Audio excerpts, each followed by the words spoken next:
All right, well, let's go ahead and call the meeting to order. I'm showing 4:01 on my clock. So wanted to welcome everybody to the first Education Alliance meeting of the academic year 2021-22. And just a reminder that per governor's orders, we will be wearing masks for the in-person face-to-face portion here of the meeting. I know Charles and I are using Teams to join you virtually. That unfortunately is because I am feeling under the weather and I do not want to spread this to my colleagues. But welcome. Should we go ahead and do the roll call then, please?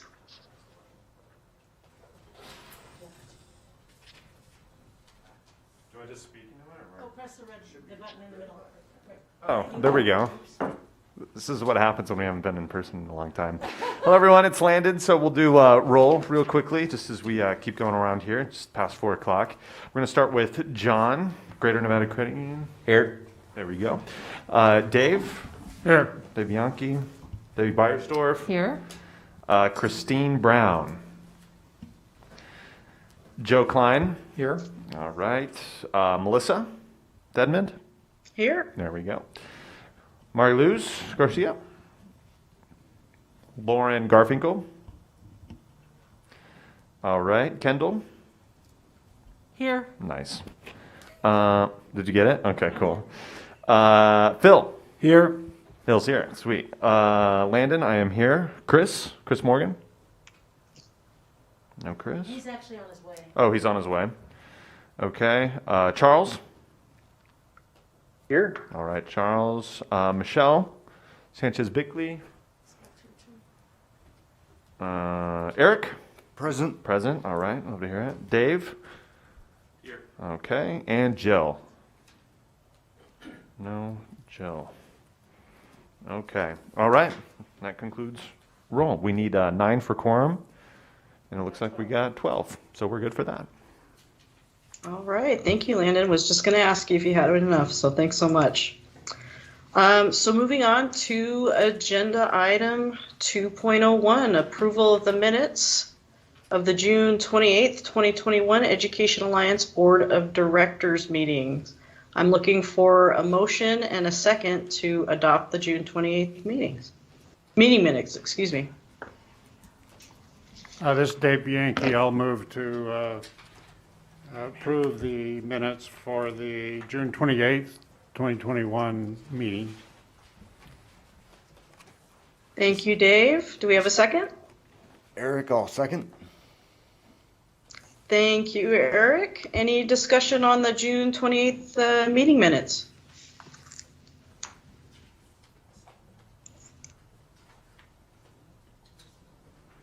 Okay, hearing none, the motion on the table is to approve. All in favor, please say aye. Aye. Aye. Aye. Any opposed? And any abstentions?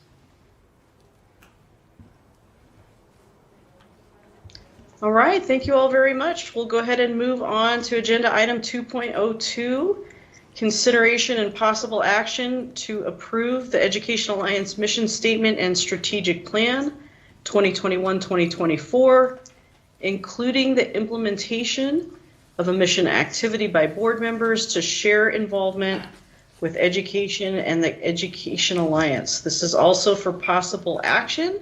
So I am looking for a motion and a second so that we can present the strategic plan and discuss it, including any possible changes. Do I have a motion? This is Phil Kaiser. I will move the strategic plan.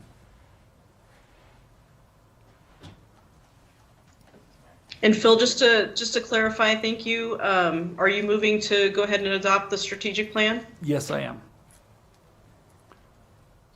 And we were also looking potentially to implement a mission activity by board members to share involvement with education and the Education Alliance. Would you be willing to include that in your motion as well? I'll include that in my motion. Great, thank you so much, Phil. Do we have a second? I'll second. It's Chris Morgan. Thank you, Chris. Thank you for giving us the opportunity to discuss the strategic plan. I hope everyone's had an opportunity to take a look at it. I do want to present it briefly and then open it up for discussion on any possible changes, ideas, what you like, what we might want to improve on the plan before adoption. So thank you, Kendall and Brittany and technology staff for putting it up there for those of us to see. First and foremost, I want to call your attention to our new mission statement, which the team, the subcommittee, tasked with devising our new mission statement and strategic plan came up with input from the executive committee. We wanted to go for a mission statement that was a little bit what we called limbic, okay, or emotion provoking. And so we came up with uniting our community to illuminate and clear pathways for every Washoe County student's brightest future. And so we're hoping that this, invokes a little bit of emotion and enthusiasm among the public to help us carry out our mission. And then in terms of our overall strategies, as we were, reminiscing about what the Education Alliance does, we kind of concluded that it really falls into three broad categories here: engage, cultivate, advocate. So we developed goals under each of those areas and then more specific objectives about how we hope to obtain those goals. So for engage, we want to unite people to prioritize education by building connections with all facets of our community. We're going to do that through informing and connecting. So one of the things we're looking to do is develop a comprehensive communications plan, participation in community groups, collaboration with the institutions of higher education and Washoe County School District, our own board members and liaisons to really enhance those communications and relationships. We're looking to make connections between educators and community leaders and professionals, developing pipelines and events so that we can attract new supporters and board members.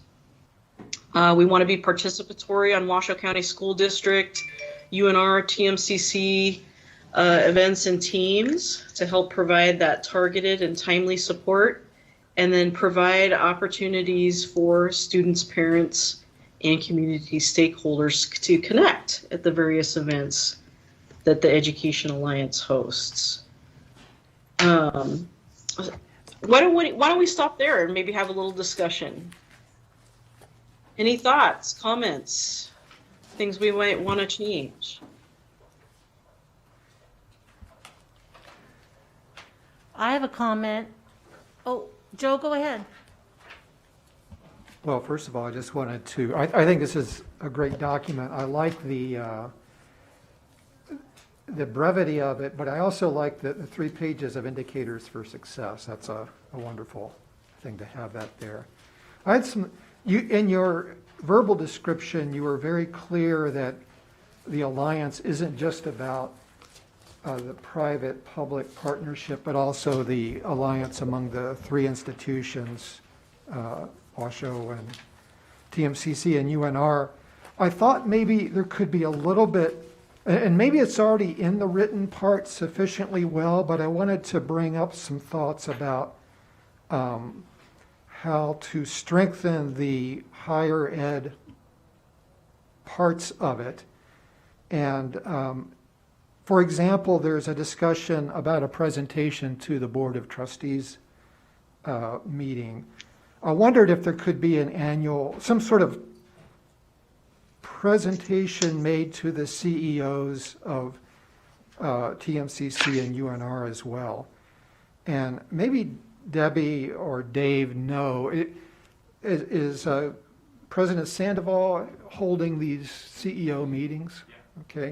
So for example, and maybe it's already happening, I'm out of the loop, but is President Sandoval cognizant about the Ed Alliance? Is he aware of this resource?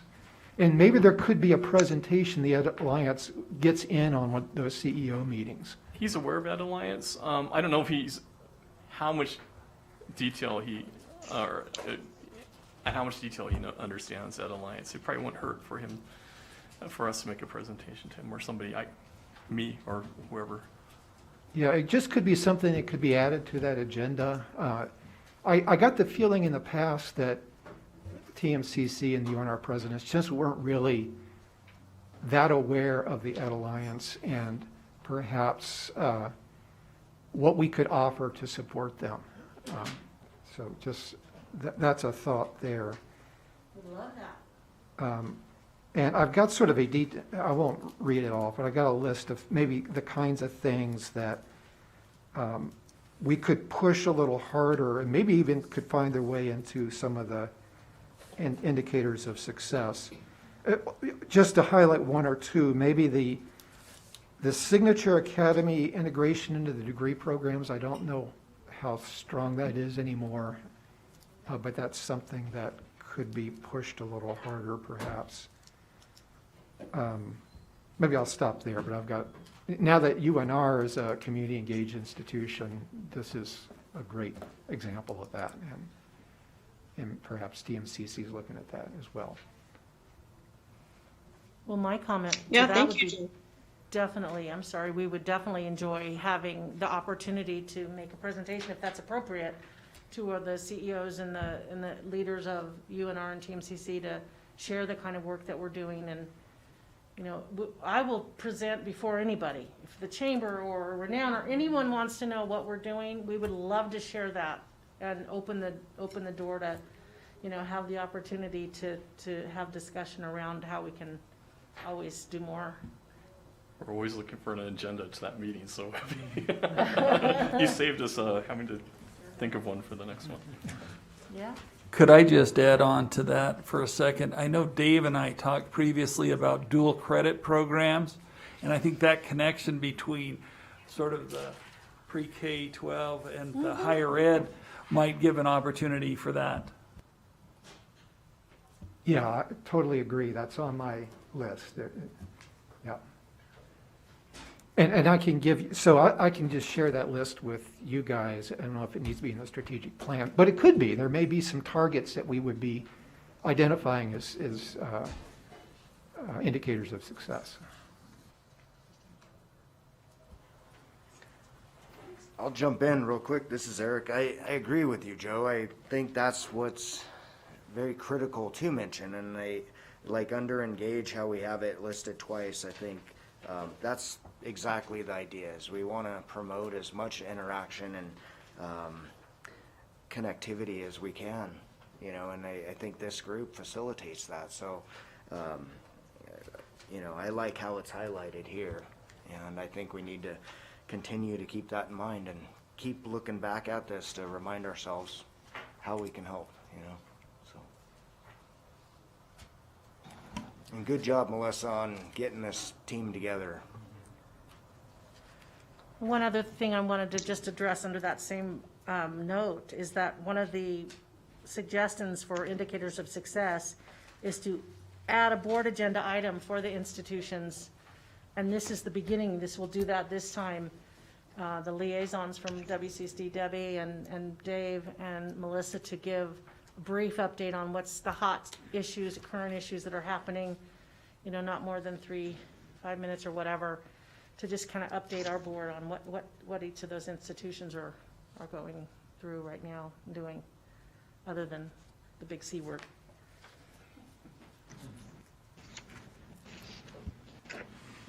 Yeah,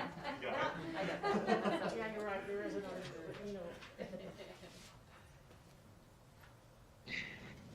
Great comments, everyone. Any other discussion on kind of the engage portion of the plan?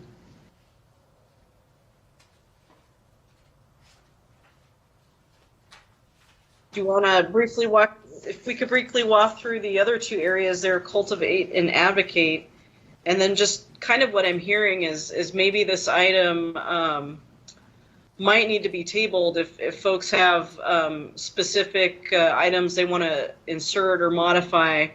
That way those items can be incorporated and we can bring this up again at the next meeting and take a look at those items. Kendall, does that sound like a reasonable No. course of action? No. No, I think we can, the strategic plan itself, I would love for us to move forward unless there's some really glaring error, things that are truly missing. In fact, it says collaborate closely with the board liaison to enhance communications and relationships. I think that falls under that area. But then the indicators of success, which are indeed the metrics, how do we measure if we're successful with our strategic plan? That's an open document. That is not necessarily public. That is among us. I mean, we'll share with everyone because that's kind of our plan of action, our action steps, and the way we measure if we're successful. But I think the strategic plan itself and its design, of course, it is a moving, a work in progress, and certainly. But I would recommend that we move forward on this, and I think it's global enough. I think it's overarching enough in language and lesson. Please tell me if you don't think that it is, but I think that after the last 6 to 8 months of working on it, we've had an opportunity to be as overarching as possible in this language. But please, I take your criticism. So Joe, since I can't see your specific comments, are they in reference to the plan itself or to some of the metrics? I think that they are fit not better into the metrics. I certainly wasn't necessarily saying we shouldn't proceed with, I would vote to approve this today, based on the conversation so far. But I just wanted to, and especially if, as Kendall says, that the metrics are not necessarily part of the advertised strategic plan, then I think we can add some of these target initiatives into the metrics. No objection. Okay. So if we briefly move forward, then I just kind of want to look through each of the 3 areas on that first page there. We talked a little bit about engage. If we look to cultivate, we know that this is a major heart and soul of the Ed Alliance, especially through the work of Kendall and Brittany there, developing, securing, and sustaining resources, supporting Education Alliance's mission programs and initiatives to support diverse populations. So our keywords there: developing, securing, sustaining. We're looking to build and sustain those media relationships, provide internal and external messaging around our mission programs and initiative, foster that online presence, deepen those relationships with community stakeholders from the diverse backgrounds. We're looking to identify and match donor and educated goals so that we can help construct those meaningful partnerships and secure those resources. Continuing to build trust through our customer service, our stellar customer service. Always operating with transparency and efficiency to ensure equitable outcomes. And then the piece where we sustain, right? Recognizing our partners and our donors, celebrating that so that we can continue to retain partners and donors through that consistent stewardship. So any comments, suggestions for the cultivate area of the plan?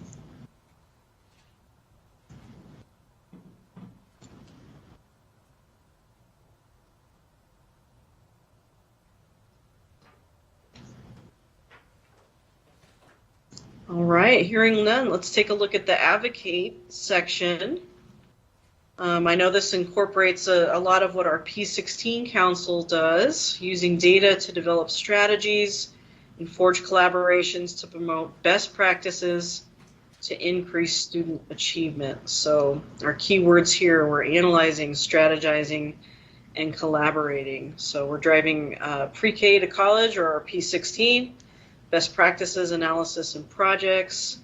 We know the P16 produces research that evaluates and informs educational needs, resources, and it identifies instances of disproportionality.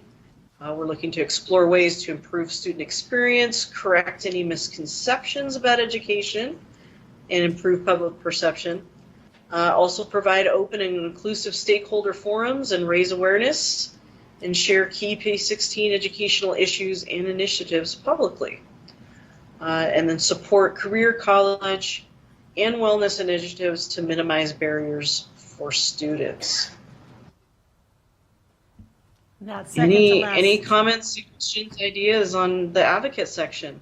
And that second to last bullet there really does address what you were talking about again, Joe, and under another area to raise awareness and share key initiatives that we're working on publicly. So there's another place we can measure that success. Yeah, I'll just add one more thought I had about that CEO meeting, or getting the Ed Alliance in front of the TMCC and UNR presidents. In the past, there's been interest in them contributing money to the operating budget of Ed Alliance. And under our previous president, I know he was always saying, well, show me the ROI on that. And I don't know what Sandoval's thinking is, but if the Ed Alliance can be presented as a resource, a tool in their toolbox that they haven't exploited, and somehow we can push the ROI as much as we can, I think that would help us in developing those connections. Yeah. Yeah, I think President Sandoval is very operates differently than President Johnson did, so he might be open to that. We could see. And I think they have put funding, I mean, just through the meeting up space and the interns, when Dr. Burnham did the research on the teacher pipeline, I know they paid for the interns or the grad students in that area, so yeah. Yeah, the intern support's been great. I think there's been a lot of in-kind support, but if you want more, yeah. And speaking from the TMCC side, I know President Hilversum is aware of the Ed Alliance. She's joined us for a meeting or two, even been the one to kind of provide some of these highlights that we're going to showcase today, and has, pledged a little bit of financial support. I know our pockets aren't always as deep as UNR, but TMCC is aware of the Ed Alliance and tries to help where we can. Oh, and one more person is the new Ed School Dean, our College of Education at UNR, the Dean there. I don't know if he knows about us. He was at the Healing Through Health. Oh, he was, okay. Yeah, thank you, Dave, for inviting him and his colleagues.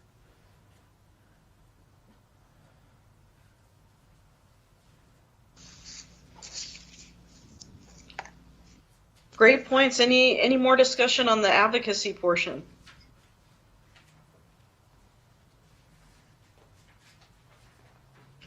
And then to kind of round out the public-facing portion of the strategic plan, just kind of a reminder and some highlights of our key programs and initiatives here. Of course, our partners in education, the Run, the Principal for a Half Day, the Pie Champion Awards, the support of the Teachers Warehouse, the P16 Council, our board member pipeline, and then one of our newest events here, the Healing Through Health.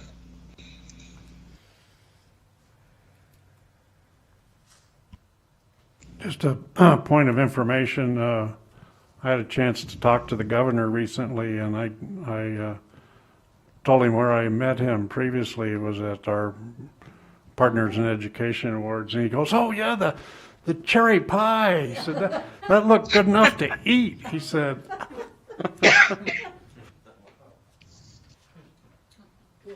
Fantastic. Yeah, whoever's idea that was to showcase our Pie Champion Award is the cherry pie. Kudos. We've certainly received a lot of comments there. Well, the apple pie was too mushy brown, so we had to go with the red. The other point I want to make for discussion, Melissa, is the metrics can be added to, and I would invite you to email Melissa or myself or anyone on the committee with other ideas of how we can measure our success in the areas of our strategic plan. Absolutely, and something I wanted to highlight, Kendall, and I apologize if I'm speaking out of turn. I can see you all very, very far away, so I don't have a good sense if I'm cutting anybody off. I do apologize. But I like how not only have we identified the metrics, but also in parentheses in the red font there, sort of reminded ourselves who's accountable for those metrics. So it's not just our core star power of Brittany and Kendall, and it's us as board members, the executive team, certain teams like the marketing team and whatnot. So I do like that feature of the plan. Keep us on track.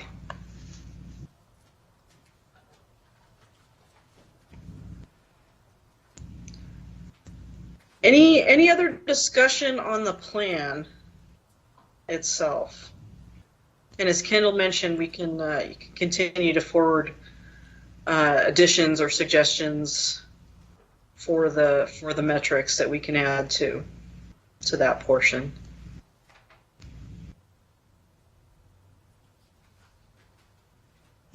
All right, so if I recall, the motion on the table is to adopt the plan as well as an implementation of a mission activity by board members to share involvement with education and the Education Alliance.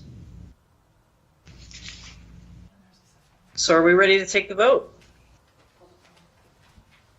Before we vote, Melissa, we need to ask for public comment. Okay, is there any public comment? None at this time. Thank you. All right, all those in favor of adopting the strategic plan, including the implementation of a mission activity by board members to share involvement with the education and the Education Alliance. Press your red button. All those in favor? Aye. Aye. Aye. Aye. Any opposed? Any abstentions? All right, it sounds like the motion passes. Thank you. So Kendall, with that, I guess point of order, are we doing the activity at this point or during the presentation, discussion, and update on the structure and programs? That's a great question. I think we should do it right now since it's under the agenda item, and then we'll move it to the Okay. board structure later. All right. So we'll do that. I'll go ahead and kick us off. So something that we wanted to do, since we just adopted a new strategic plan, was to really revisit it each meeting, at least the mission statement, I should say, each meeting, so that we really become familiar with it. And so what we'd like to do is have a couple of people read the mission statement, maybe answer one of the 3 questions there that was presented in the meeting packets. One of them was, just simply, what does the mission statement mean to you? And then also tell a little bit about your, educational background, or, what inspired you to become part of the Education Alliance, so that we get to know each other a little bit as board members, as well as, really ingrain our new mission statement into each and every meeting. So I believe Chris Morgan and I are going to start. And so I'm going to go ahead and reread our mission statement, which is uniting our community to illuminate and clear the pathway for every Washoe County student's brightest future. So just a little bit about my background. I'm an administrator at Tmcc, but I am an academic at heart. I always will be an academic at heart. My background is in the sciences. I have 2 graduate degrees from Nevada, Reno. One is in molecular biology, and the other is in public health, epidemiology. And so, education has always been near and dear to me. And how I kind of transitioned from the sciences and doing research and laboratory work was actually in my graduate program, where we were required to teach for a semester. And I have to tell you, I went into that teaching requirement with a chip on my shoulder, because it was going to disrupt me from my research, and it was going to set me back, and I was not looking forward to doing it. And lo and behold, I fell in love with teaching. I should have known because I come from a family of educators at various levels, so it's in my blood. And so, I continued to teach while in graduate school at the community college and really fell in love with the community college. Not that I don't love being on a university campus, I do. In fact, I just walked around UC Davis with my daughter this weekend. She had a game there in Davis, so we took the opportunity to visit that campus. But there's something about the community college and how we can really help students at the community college sort of raise their level and better their futures. Another thing that really inspires me regarding education is my grandfather. He migrated from Jalisco, Mexico. He worked in the mines and had to support his family. And as a result, he had to drop out of school at around the 8th grade. But he always valued education, so much so that he made it a goal and realized that goal of putting all 4 of his children, including my mom, through college.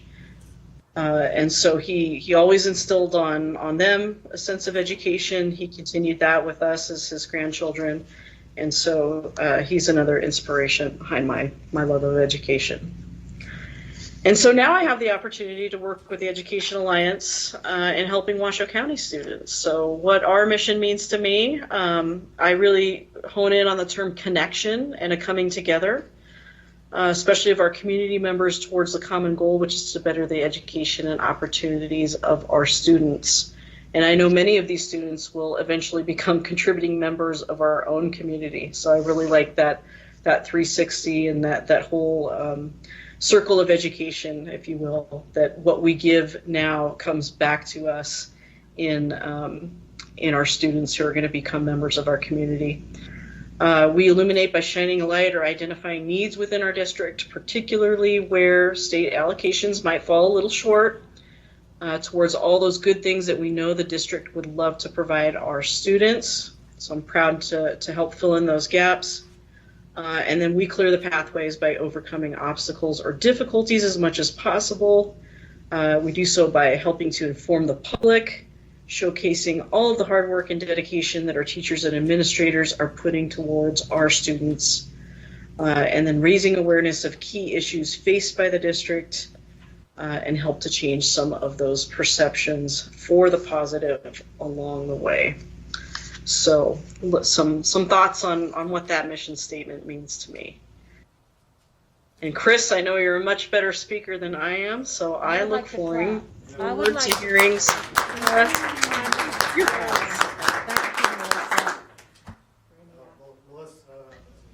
Melissa, tough act to follow. Thank you for setting the bar super high for all of us right off the bat. I'll get to the mission in a second. My path to supporting education, a bit more wandering. I don't work in education directly, but my job does involve learning to a heavy degree, so kind of there. But my mother was a special education teacher, and my father was a forest ranger. So I'm not sure if that was preordained or just coincidence that my 2 areas of community focus are education and the environment. As a kid, I was pretty involved in community service, 4-H and AFS primarily, so it's always been an important part of my life. Then as I got into college and real life, just started to explore the world and who I was, I realized that we're kind of only transient passengers on this earth, and if I was going to give my time to something, I wanted to make sure I was leaving the world a little bit better off than I found it, to the extent I could. So for me, the 2 things I've chosen are keep Tahoe blue from an environmental perspective, because future generations are really stuck with what we leave them. And then, the other headlines from an educational perspective. Why education? To quote one of the world's greatest philosophers, Whitney Houston, I believe the children are our future. And at its foundation, only by educating young humans, are they going to be able to save our planet and themselves? So I have a strong passion around particularly international education exchange programs. I think if everyone in the U.S. could spend 3 months in another culture, I think we'd all be better off. There's not a whole lot I can focus my energy there, other than there are some exchange things going on. But I've really found the opportunity to actively contribute to education through the Ed Alliance, and been working with the organization for over 15 years at this point, which I was thinking about it, like that's really weird. It doesn't feel like that at all, but it's been a big part of my life for a while. So our mission statement: uniting our community to eliminate and clear pathways for every Washoe County student's brightest future. Now, I love the Ed Alliance because I love that mission, and it truly does resonate with me. I'm not going to talk specifically about the mission statement. I'm just touching on these strategies real quick, particularly the last one. But engage, to me, I love the fact that we're one of the few organizations in Washoe County that really bring all the critical educational stakeholders together: students, educators, government, business, and community. There aren't many that do that, and I think it's a critical part of what we do. Cultivate. Our schools are underfunded, and I'm glad we can help with the fundraising to provide for critical programs that might not be receiving enough funding. So I think that that's really an important part of what we do, and why I'm a part of this. Spending a little bit more time on advocate. This is the strategy that really inspired me to join the Ed Alliance 15 years ago. When I joined, I don't think our state or our elected leaders really understood the importance of education to our economy. So first several years I was on the Alliance. I collaborated with Ann Loring and a few other Alliance colleagues to write 2 white papers on the importance of education to our state overall. And I think we played a small role in changing the narrative for our elected and unelected leaders, and hopefully some of our community members as well. So I think that's been great. I think there's a lot more that needs to be done. I like the changes that our state has made over the last decade, and I think they've been measurable with regard to supportive education. I think we now have business and government's attention, which is great. That's where my passion is now. I just don't think, I still think we have a cultural challenge. I don't think our culture appreciates education enough, and I don't think our students are incented well to succeed academically, artistically, or in leadership. We do a pretty good job of rewarding athletic activities and success, which I think is fantastic. But I think we don't do as much in non-athletic achievement. And so I think culturally we need to continue working on that and making sure that those kids that are not in athletics, or are in athletics but also succeeding academically or artistically or in leadership, that we're giving them that same sort of reward and incentive, so that we can inspire other kids to know that, hey, maybe I'm gonna get more attention if I do these other things. So that's why I'm here, and that's why I love working with all of you. Thank you, Chris.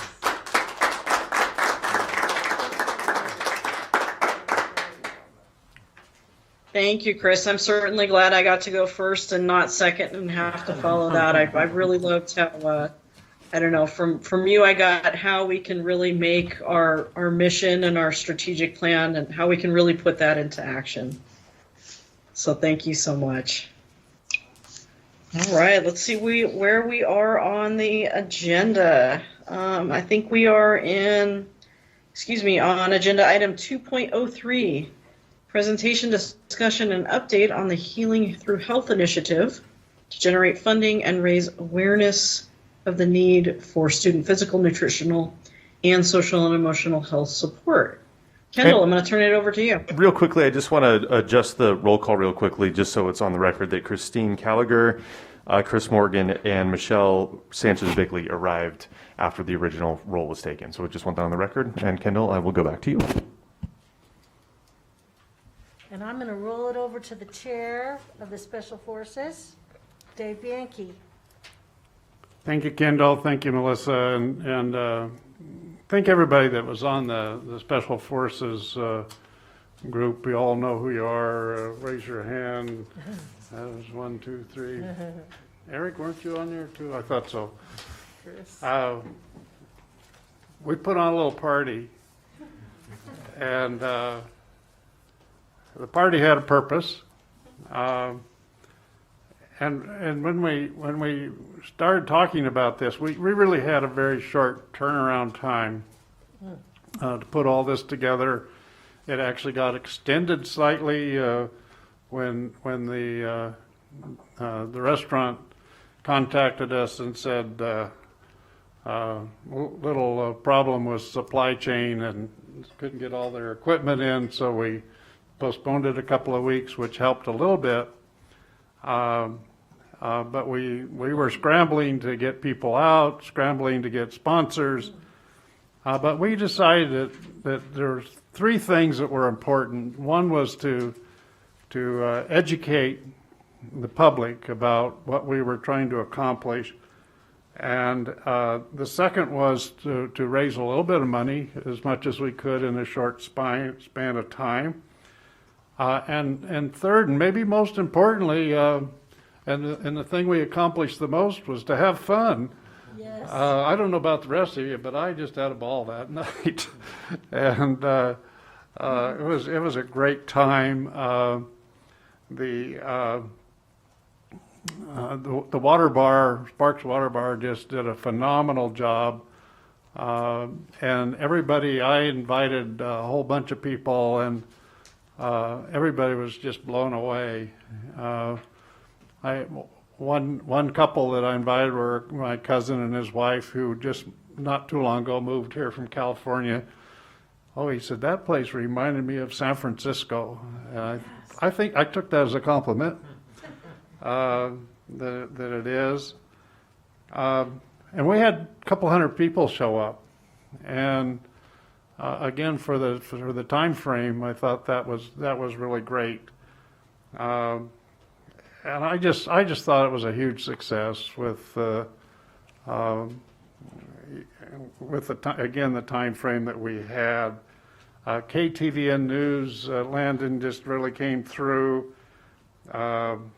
Ryan Canada, he did a whole bunch of interviews with people, a principal, families that are participating in Washoe County School District, a pediatrician, and of course the owner of the Sparks Water Bar, Tom Turner. And so it was out there, and it was getting a lot of play.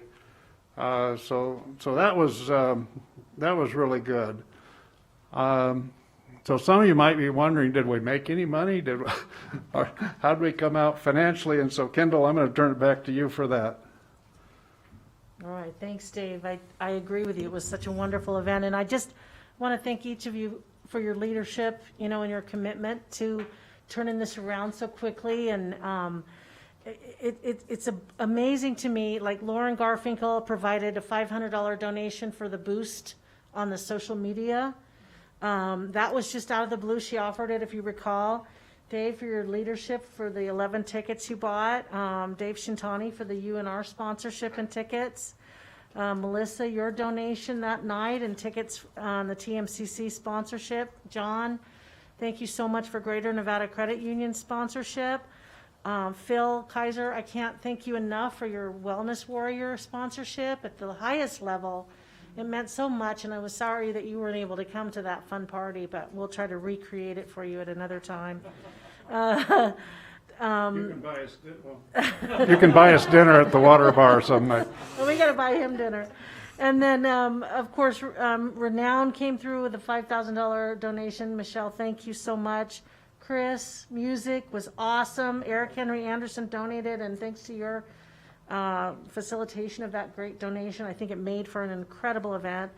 Landon, your MC talents go without measure, and I appreciate you. You get the crowd going. It wasn't like a stage opportunity where people could, stop and turn off the music and here's the program and put your forks down. It wasn't like that. It was a challenge, and you really did gather and rally the troops, and I think it went very successful, even though you know, the video itself didn't play. I sent it out to everyone that I had emails for, and they got it, and it was so touching. I just want to mention here, Landon, that I had quipped to him before he got started talking. I said, "Are you really going to get this crowd under control?" And by God, he did. I couldn't believe everybody stopped and listened to him. So it's amazing.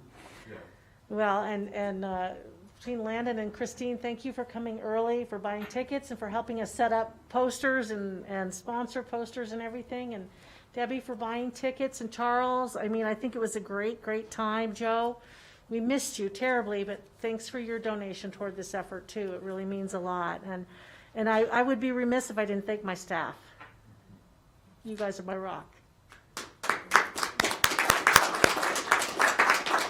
All right, to the stats then. We had 20 great sponsors, 20 in 3 weeks. I mean, literally, and we're still working with a couple of others. Sponsorship totals, this is paid and pledges, I'm fogging up here, $81,000. Individual tickets sold, $8,100. Donations, $1,930. It brings us to a total raise to date, $91,030, and that's pledges and sponsorships. 3 weeks, excuse me, not bad. Our goal, $200,000, so I want to tell you, we wrote grants. NV Energy just came through at 12.5, and that's included in that number.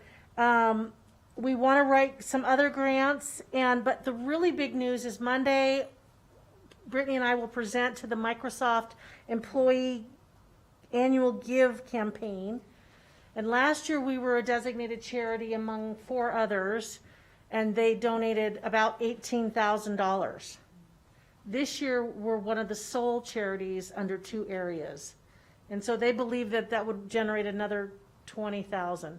And the gal that coordinates that committee was there at the event and said that was conservative. So we have another $40,000 on deck with all good things, which brings us to about $120,000, and that's going to run through October. So that's the main thing, is that we want to keep this story top of mind. We want to make sure that we keep the momentum going. One of the ideas that came up through Special Forces and through Healing Through Health is Christine's, is allowing people to make recurring donations on our website. That's done. Dallin worked on that, our Brainiac intern, and so we are able now to do recurring and ask, would you like to make a recurring donation? I know Melissa, you I think also brought that up, that you would like to see that. So that idea was implemented. And then finally, if you guys would help us tag people on Facebook. We just uploaded the photos that InSkip Photography took of us, our good side, as always trained. And so there are some people there, Dave, some of your guests and other guests that I don't know who they are, so certainly tag them. And back to you, Dave. Thank you. Fantastic. That's just great. I think, Brittany, are you ready with some videos? She's going to show us 2 places that right now are actually showing all the videos. So both the district videographer did four interviews with Brittany. This was hard work over the summer to do videos in 4 areas. It's the principal, the head of athletics and activities, Rollins Stallworth, Catherine Loudon, the head of counseling, so the principal at McWilliams, and then who was the 4th one? I just totally spaced it. Who's the 4th one? You got all 4. Oh, did I? Okay. So not only on our website, those 4 videos live, and then the family. That's right. That was the other one, was the parent. But I'm really excited to tell you that they are also living on the district website under communications, under the video library. So we're very grateful to the district's videographer, Jeff Foss, for putting those together and going on site to make those videos. And now Brittany's going to show us one of the videos I want to share with you.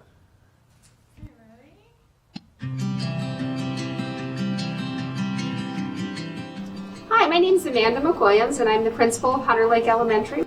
This year has been very impactful on students, and particularly those who had distance learning, even though they really missed the building. We had students who returned for testing, who would often even weep from, I think, the joy of being back, but also the anxiety. And they struggled sometimes to interact with their peers, but they really wanted to. Well, I think that a lot of students, did have, if they had food available, they did turn to food, and there was a lack of exercise. A lot of students reported, some of them said that they very rarely got outside. And so their parents were working and they were inside and they were trying to do distance learning. And so a number of students reported that they've even gained in excess of 25 pounds. We had a number of students. And then also students felt lonely, and that they missed those intimate play opportunities to get to talk to their peers and interact with them. I think students are excited to be here, and I think they're encouraged, but I also think there's some trepidation and some fear around it, and that they feel that maybe they're not enough, or they don't know enough, or they're not ready. Sometimes there's failures, and sometimes there's errors and mistakes, and that's okay. That's all part of the road to learning.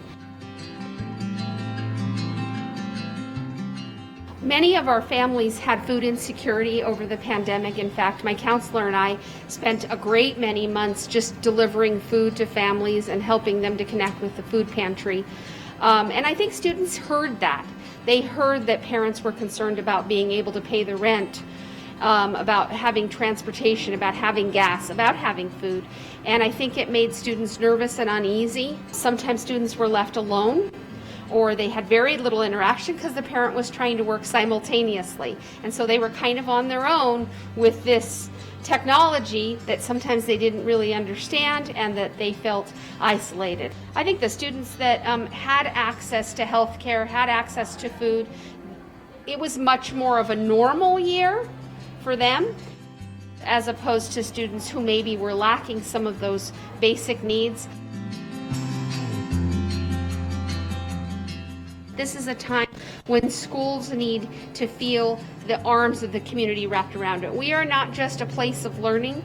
We are really a social construct for families and specifically for students. We can never underestimate the power of love. Just loving the students and promoting positivity and telling them that they can do it, and then giving them that self-confidence and our faith in them, that no matter what, we're all going to be better and stronger when we're done with this entire experience.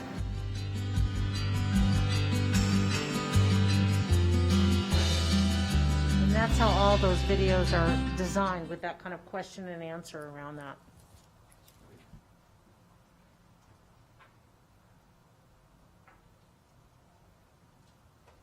Really nice, Kendall. I hope you all have a chance to look at all of them. I know you saw the one with the family, and you met the family at the event. Now you saw the principal, and then the two others I think are really worth watching as well. Okay, thank you. Those are excellent. So what we'd like you to do tonight, if you would, we put out these little index cards and a pen, is to start thinking about giving us some ideas, maybe 2 or 3 ideas about how we can keep this momentum going through this next month of October as we start to wrap this up. And I was also thinking, if you know of anybody that's a potential sponsor that we may or may not have reached out to, put that name down too. And then put your name on there if you're comfortable doing so. If not, that's okay. Just put anonymous. But so that we can get back to you if you have somebody. It doesn't mean you need to contact a sponsor necessarily, because we have some really exceptional people on staff that can do that as well. And so, but we're just looking for ideas. So ideas to kind of keep things going, and also potential sponsors. Can you think of anything else, Kendall, we need to? No, I think just what you said, ideas on people we can approach. How can we drive people to those videos? Is there more news? It seems that with the laptop drive, we were always front and center on the news. Now, did that impact? I think that really impacted our success with the laptop drive, because it hit a broader audience. Now, we've mailed invitations to the event to 500 or so people on our list who have donated to laptop drive, and who have, you all saw them as well, our family, our partners. And so maybe there's another way we can make that impact, or maybe there's another follow-up story, or. Yeah, and just off the top of my head, when the Microsoft donation were to come through, I mean, that's a perfect, easy story that can get coverage on all platforms without any problems. I don't anticipate, because it's been covered in the past where they've given to other organizations, and that's just something that's an easy thing. So that's something right off the top of my head that I can think of. Perfect. Question, I know Renown gave us a very generous donation already. What about the other hospitals? It seems like that this would be kind of right up their alley, like Northern Nevada and St. Mary's. Have we reached out to them yet, or Yes. have they never? Yeah. Yes. Renown gave us a Healing Hero sponsorship of $5,000. Super good. And I reached out to Northern Nevada Medical, and because it's late in the year, they've already budgeted They've done theirs. for the year. Yeah. And St. Mary's? I don't have a contact at St. Mary's, so. Okay. Oh, that'd be great. I think, as far as the health organizations, it's kind of right up along the lines of it. So maybe there's someone else at Northern Nevada. I don't know. Okay, those are the kind of ideas that we're looking for. Perfect. And the special forces and the marketing team, some of which overlap, are going to meet just in a couple of days on Thursday at noon on Zoom, and anyone's welcome to join us, so just let us know. And then we'll have a follow-up meeting with the special forces after that. The date it will probably be the end of October. We don't have the exact date yet, so we'll set that probably at this next meeting. So any questions or comments? Okay, Kendall. All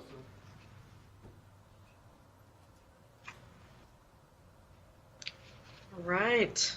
No, fantastic work, and as mentioned, in such a short span of time, to already have had that much impact is amazing. So look forward to the ideas for how we can keep this going a little longer. So, Kendall, anything further on that item? No, that's all I have. Just my greatest thanks to our sponsors that are in this room. My gratitude. Excellent. Thank you very much. All right, we'll go on to item number 2.04, our presentation, discussion, and update on the structure, programs, and working groups of the Education Alliance for the 2021-22 school year, including the 2021-22 board business timeline, and updates from our 3 educational institutions. Kendall, do you want to take the first part, or you want to jump on in with the educational institutions? Sure. Let's start just really quick. I sent you all the business timeline. All this is the kind of an outline, the structure of the business that we conduct at each meeting, and it's within us, and it's kind of how it's like with Chris, the treasurer. We have the yearly budget and the financials in November and June, kind of that, and it's around our events and activities and so forth. So there's really not anything else to add. If you want to add or adjust anything, please reach out to me. The strategic plan, we want to review annually. We thought we'd do that in August when we kicked off. And really, the only other thing our bylaws require us to do is to update the rosters from the chairs. So P16, the roster, if you have any additions or corrections, marketing, which we're all pretty tied into, so that's it. The other thing is the meetings themselves. We have 6 total per year. We did have to adjust the June meeting because we had already set June 20th, which now is a federal holiday, Juneteenth. So the exec is recommended that we move to June 6th. Please let me know if there's any issue. Executive is May 19th. We do not have a board meeting in May. So we just kind of adjusted those dates around Juneteenth. No, thank you, Kendall, for pointing out that June 6th date, because I believe that one is in the bylaws, right? We absolutely have Yes. to have that one Yeah. in that's our June, so elections. just wanted to point that out as well. So please, hopefully that's enough notice, and please get that one on your calendars. We've updated your calendar invitations. Kathleen just updated it as well for you. Perfect, because I can tell you if it's not on my calendar, it is not in my life. For real.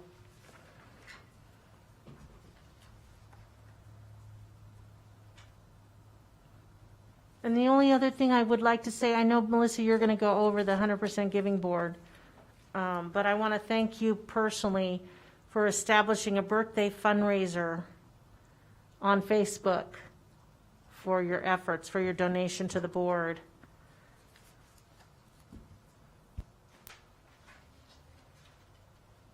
I don't know if she heard me. I think she might be frozen. She frozen.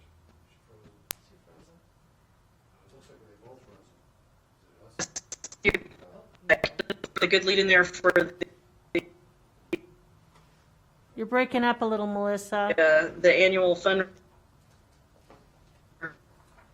Melissa, excuse me?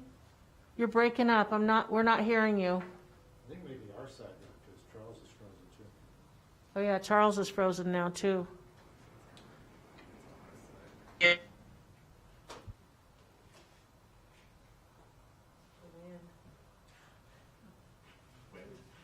wind is monkeying up on it. Just, oh.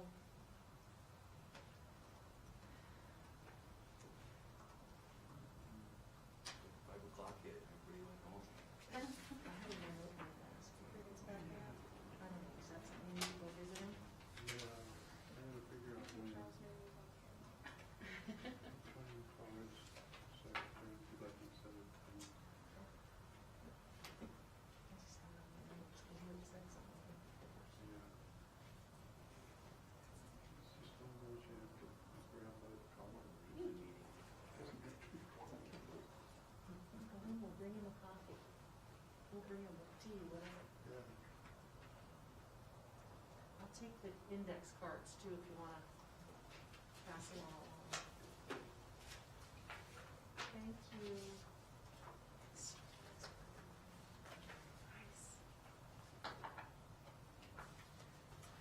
Thank you.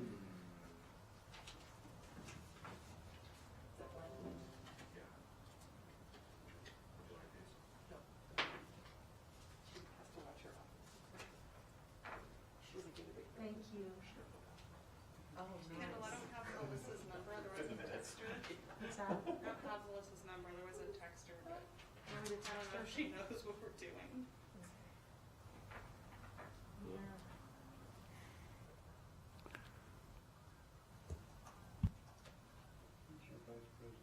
Laura Garfinkel. She's ill, yeah.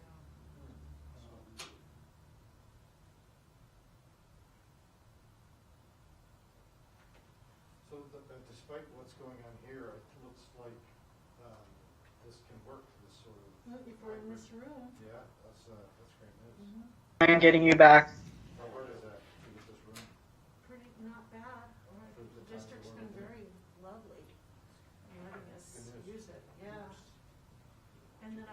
Can you guys hear Charles and I? Yep, we got you. Excellent, we're back. Hello. Thank you so much for the technical support there.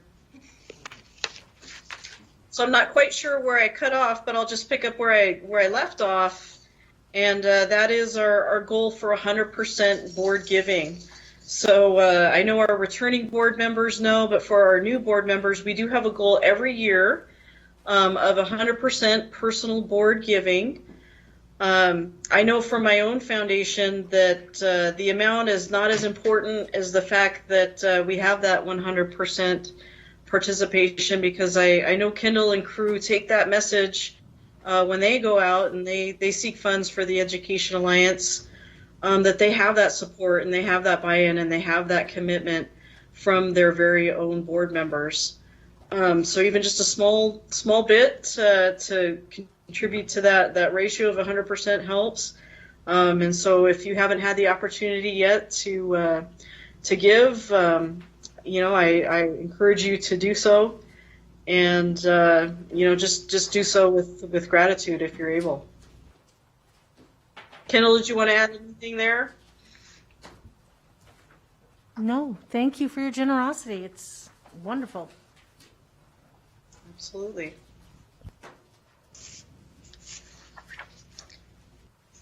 And then I think the other item under our presentation discussion, let's see, we have some updates. We're going to start our updates from the different educational institutions.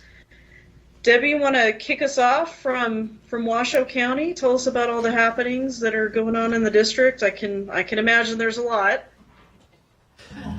Hi, Melissa. Hi, Charles. And good evening, everyone. So, Melissa, what I thought I would do would be to share our response to recovery strategic plan. So here in the room, everybody has a hard copy of that plan. And then we have extra copies.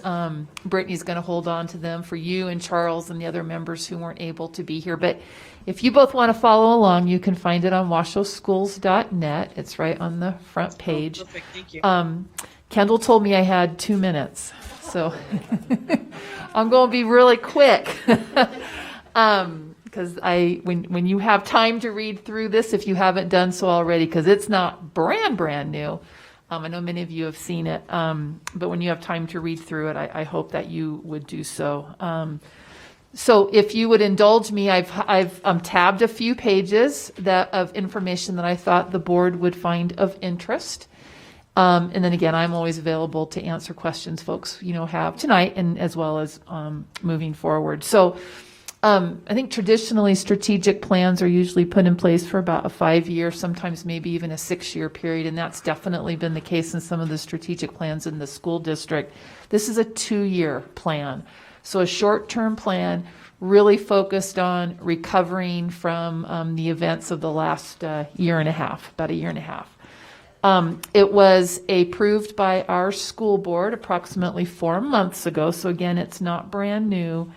And I should add too that the 5 goals that you'll find in here, 1 through 5, are the same as what were in the previous, what we called the bridge plan.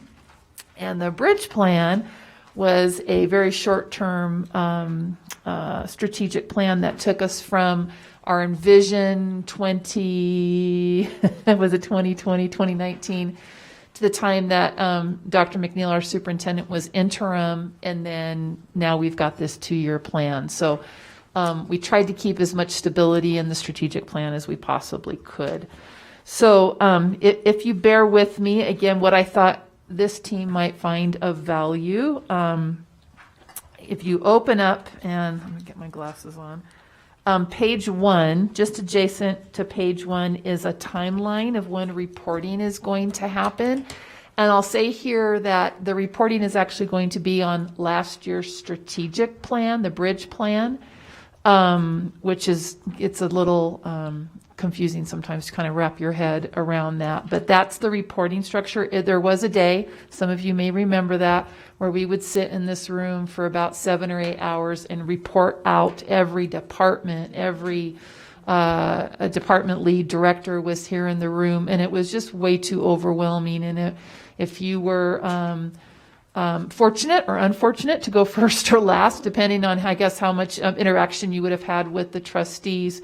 It just was too long of a day. So really have broken down the reporting throughout regular board meetings this school year. We've already had a couple of reporting activities that have happened. And then just so you see the vision and the mission on page 1, that has not changed from the bridge plan.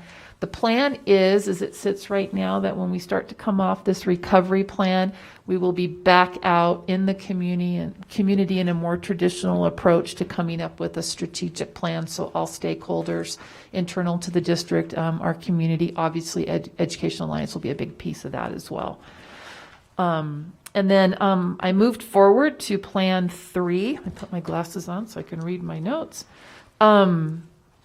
These guiding principles, and if you listen into our regular school board meetings, we have a standing, I call it the COVID item, but it's a standing agenda item that happens at the end of each one of our meetings. And guiding principles is always one of the first slides. And this is actually guided our work ever since schools shut down back in March of 2020. So I just wanted to call out that we still very much adhere to those guiding principles. The following page, on page 4, are those 5 goals that I spoke about, and those cover every aspect of the operation, from our academic goals to our human resources goals to our goals around safety and security in schools. So, and then I went forward to page 7. This is goal 1. This is the one that I'm probably most involved with. These are our goals around academic success, academic recovery. Again, I'm not going to go into each one of these, but I think, again, if you haven't had a chance to read, there's probably no surprises there on what we're focused on and what we're focusing, continue to focus our efforts on. Interesting thing, some of our testing was canceled in the spring of 2020, March of 2020, when our schools closed. So we're still gathering baseline data to move forward. We were going at a good clip before that, and then all of a sudden our schools shut down. So we're still recovering from some of that data and still actually getting some of that data coming into us now. Our graduation rate for the class of 2021 will be finalized. That doesn't get finalized until December now. That's a Nevada Department of Education thing, because we have students that are actually still get to work into a date in October on graduating with this last school year's graduating class. Moving forward, I tabbed just one more page, and that was page 19, because I thought this one, I think they would all be of interest to Education Alliance for sure, to our board and to our partners. But I thought this one might really be of interest to you. This is the one about community involvement and working with our larger community and things that we're focused on. So, Melissa, I was just hoping to bring this. I didn't think that you necessarily wanted to hear about COVID mitigation strategies. And but knock on wood, our schools have remained open.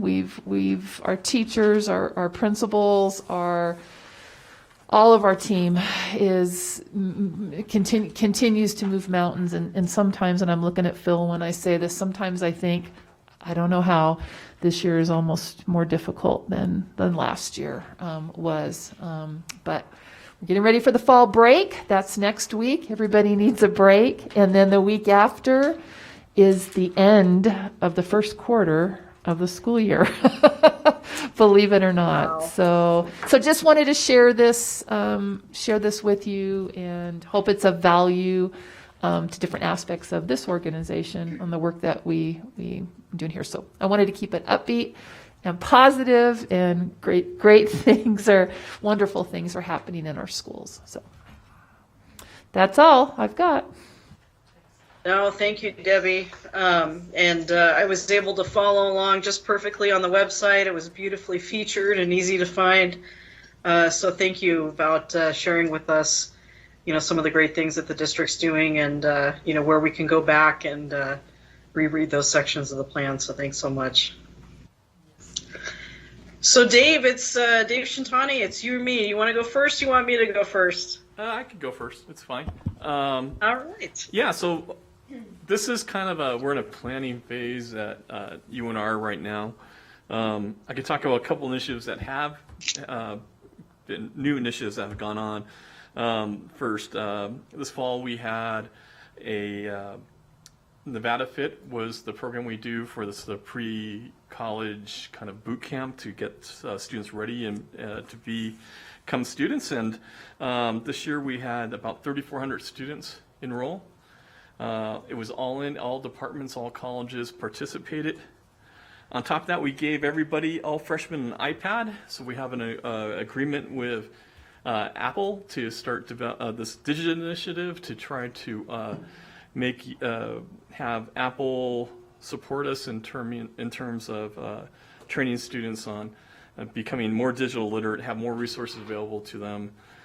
We have coding courses and other types of things going on there, so that's pretty exciting. We have a lot of initiatives going on. Right now, we're in the middle of our putting together our new strategic plan. So there's a lot of things that go into that. We just have our final draft of our diversity, equity, inclusion plan that just got published recently, so that's probably online at this point.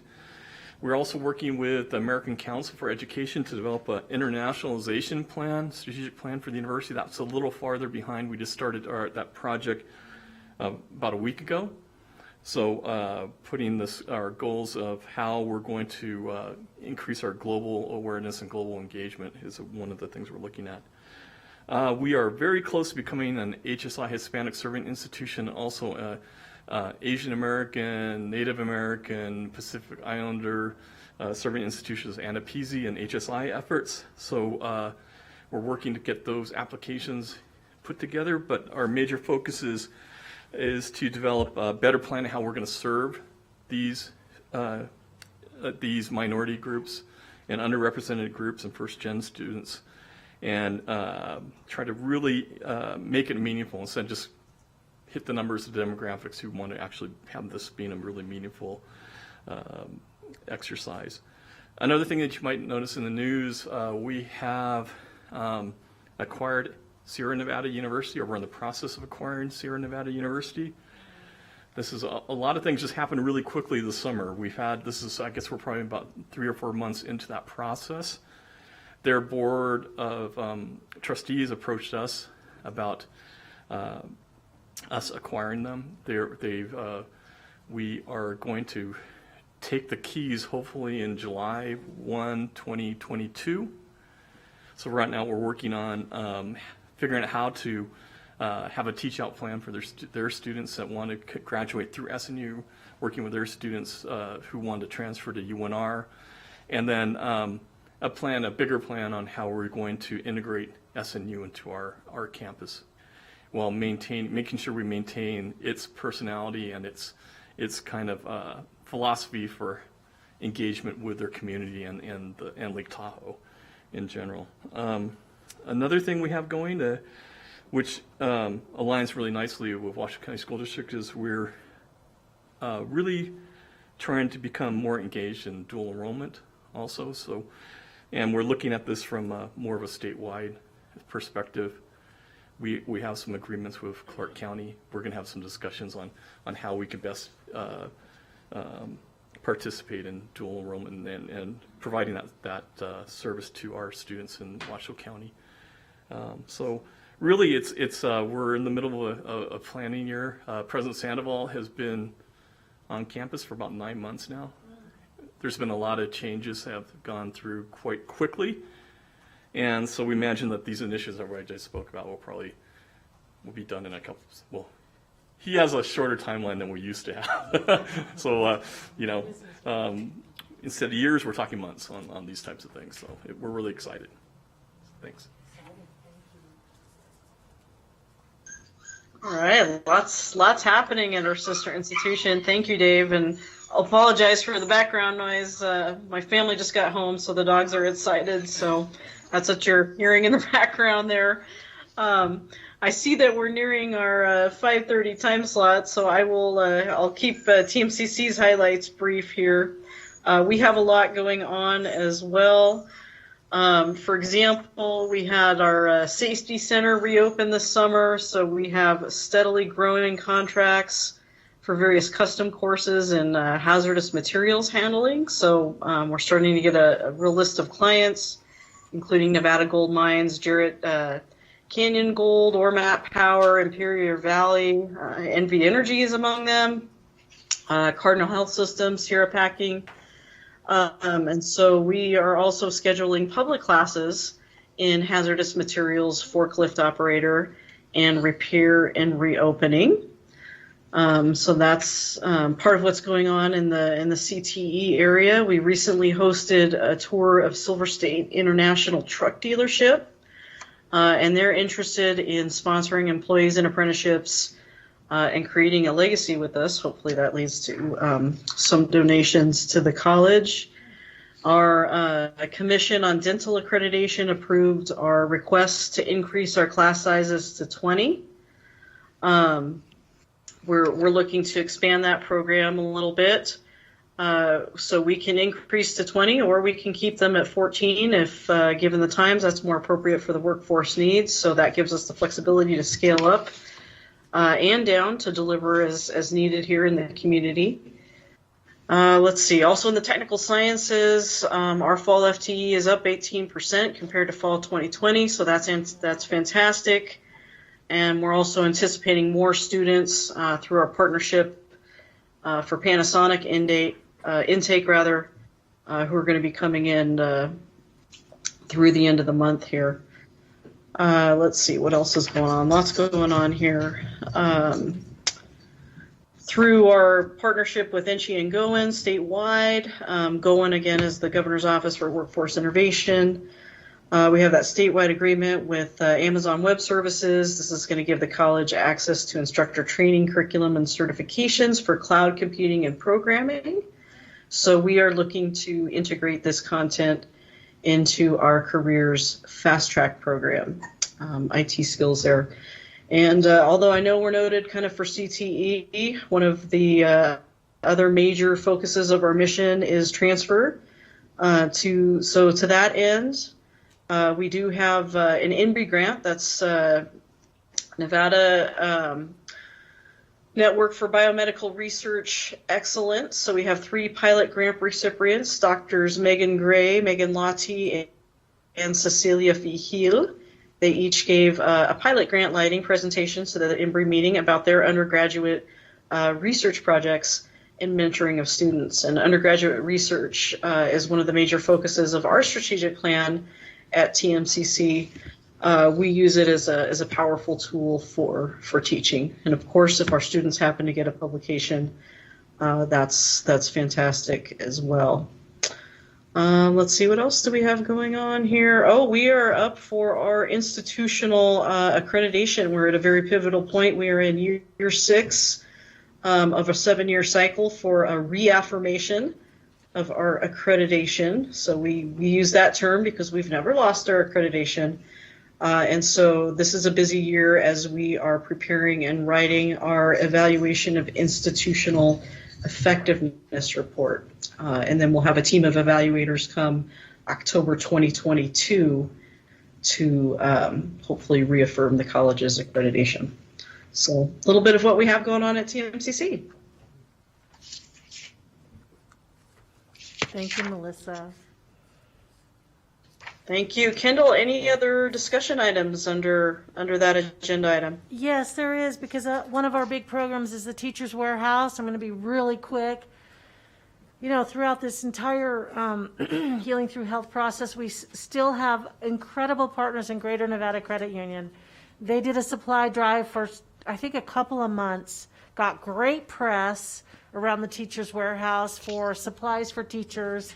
And I believe there was a truck full, and I don't know the estimate of the amount, but a whole bunch of it was donated. I'm sure it had to have been a couple pallets, 2 to 3 pallets easily of supplies for the teachers in the Teacher's Warehouse. Northern Nevada Business Weekly did a great story on it. And so thank you, John, and your team for gathering supplies for the warehouse at the beginning of school. So I know that that was very well received, and I appreciate that effort. It was really huge. Yes.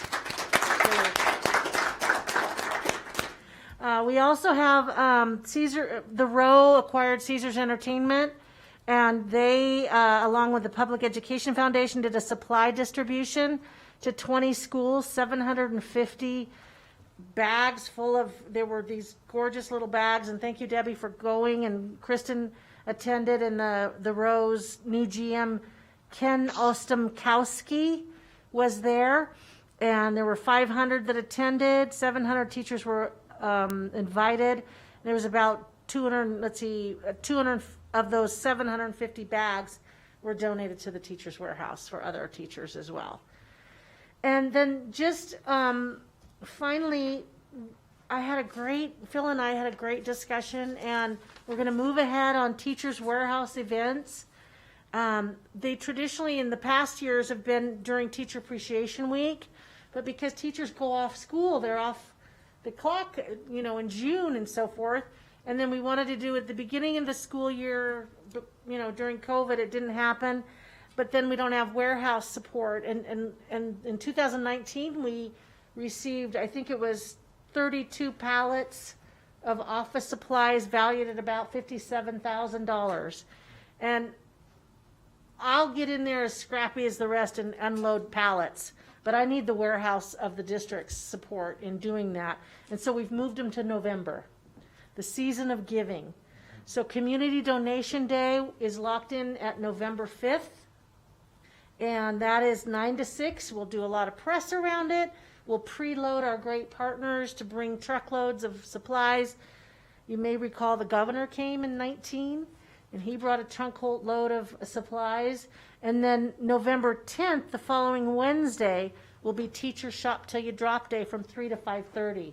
That gives us the 5th is a Friday, gives us the Monday and the Tuesday and the morning of the Wednesday to get those shelves loaded for teachers to come. We have raffle prizes ready on the go. We do music, and WEA generously provides snacks, refreshments for the teachers that come. We usually get pretty darn good press with that as well. So I wanted just to get those on your books. Thank you, Phil. All right, thank you, Kendall. I've noted the 5th and the 10th so that I can add that to my calendar. Because again, if it's not in my calendar, We'll send you invites. It's not We'll send you invites too. yes, I hope to be able to help out those dates. All right, agenda item 2.05. While my voice is still going, presentation, discussion, and update on the activities and initiatives of the P16 Council. Eric, you want to give us an update? Well, thank you. So last meeting, we had Amy Fleming give us a great presentation on what she's doing with the governor's office, and it was very interesting to hear all that. For this Wednesday coming up is scheduled, our normally scheduled meeting. However, I'll be honest, I've been very busy with construction and all kinds of stuff, so what we're going to do is basically send out links for people to review, for instance, our strategic plan, the school district strategic plan, and then also there might be a little bit of homework on a video that the new Dean of Education that Joe brought up. I think this is a great idea with the Dean, Donald Easton Brooks, and we're going to invite him to the meeting hopefully for next month and get to hear from him on some of that. But in general, get people starting to brainstorm about what the strategic plans have and how we want to start incorporating new white paper projects into that. So I'll be bothering you if you don't mind. The goal obviously is how can we help, So Joe, do you want to add anything? Or? No? Okay. I do want to say thank you, Joe, for helping us set up Zoom and all that. So very key. So that's all. All right, thank you, Eric. That brings us to our Closing items, item 3.01, public comment. Kathleen or Brittany, do we have any public comment? None at this time. All right, thank you. Melissa, could I make a public comment just briefly? This is Phil Kaiser. Sure. I just want Thank you, to sort of build on some of the things that were said as far as the stress of the last year and a half and the effect not only on families and kids, and we tend to focus on the students and try and help them out, but over the last couple of weeks, the stress on educators has become very evident to us in the WEA office. I have every couple of days someone emailing me saying, I'm done, I quit, I can't do this anymore. The stress, the fatigue related to trying to teach in class and online, along with everything that goes with it, it's just overwhelming. And I would like to suggest that we know that some of the partners in ed are extremely active and some are not so much. I think sort of planning ahead, moving forward through the fall and seeing how things play out with COVID and things like that. If the partners in ed could reach out to their schools and provide some sort of support or appreciation for the educators who are really, and it's not just the teachers, but it's counselors and administrators and the contact tracing and it's just overwhelming, the stress and the things that are going on. And people are just quitting. The kids are coming to school, in some cases, they've been out of school or they didn't go to school last year for the kindergartners who didn't go to school. And so I have a first grade teacher who's like, I have a full class of kids who've never been in school before, and I'm trying to find a baseline of where they are. And some of them don't speak English, and some of them are hungry, and all the various things that we face in a normal year are even made worse this year. And so I'd just like to make a plea for the various partners to reach out to their schools, to show some appreciation for all the educators in those schools. I know that they're concerned if they realize just how bad it is, where people are saying it's really worse. It's worse this year. And I think that's in part because when we first started out, there was a groundswell of public support, right? Everybody felt like, hey, we're all in this together.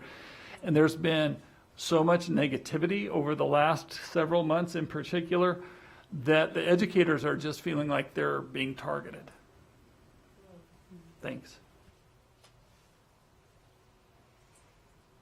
No, thank you, Phil. Some really important words, and yes, if there's anything the board can do to help facilitate, that's part of our making connections to help facilitate the partners in ed and reaching out to the schools to offer that support. You're right. I think we forget that aspect. You know, our focus, understandably, is so much on the students within the district. So I'm glad to hear you highlighted the teachers, and we'll see what we can do there. Thank you. Now, when it is healing through health, we're talking about students, but is there some part of that we ought to be thinking about teachers as well? I don't know if there's programs out there. So it's public comment. So we gotta be careful. Sorry, I sit through so many of these that I know what the rules are. So yeah. Thank you, Debbie. So yes, we can look to maybe add that to our next meeting for further discussion. Thank you for keeping us on task there. So with that, we are at item 3.02, announcement of the next meeting. That'll be November 29th, 2021. I know Kendall's looking at some kind of a mixer there, COVID permitting. And, we hope to have a little bit of fun following that next board meeting there. With that, we're at our last item, which is adjourning the meeting. And on my clock, that shows 5:35 p.m. So again, want to thank you all for participating this evening, and we'll see you in November. Meeting adjourned. Thank you, everyone.